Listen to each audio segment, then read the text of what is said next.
आपकी तो नटखट और प्यारी बेटी हूँ ना। हाँ पंजाबी, आप तो तुम तो मेरी नटखट और प्यारी बेटी हो। मट्टी मक्की की रोटी सरसों का साग, भांगड़ा है मेरा लाजवाब।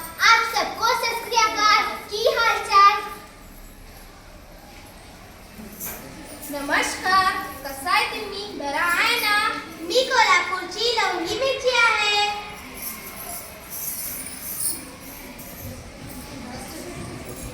કેમ છો? મજામાં?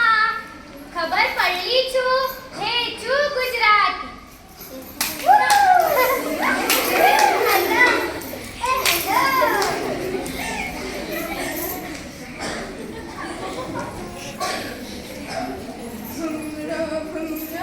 अस्सलामुअलैकुम, मैं हूँ कश्मीर की कली। हमारे कश्मीर में उर्दू ज़बान बोली जाती है। यहाँ के सेब बहुत मशहूर है। यहाँ बहुत ज़्यादा बर्फ पड़ती है। कश्मीर को भारत की जन्नत कहा जाता है। मी राजस्थान, आओ पधारो मारो देश.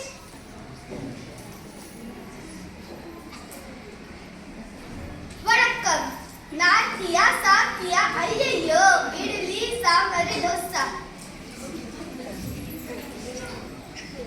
अस्सलाम वालेकुम रहमतुल्लाहि बरकातुहू. मैं मजहबी इस्लाम को फॉलो करती हूँ. कुरान मजीद हमारे लिए हिदायत का नाया है जो हमें अक्ल और अमल की तालीम देता है.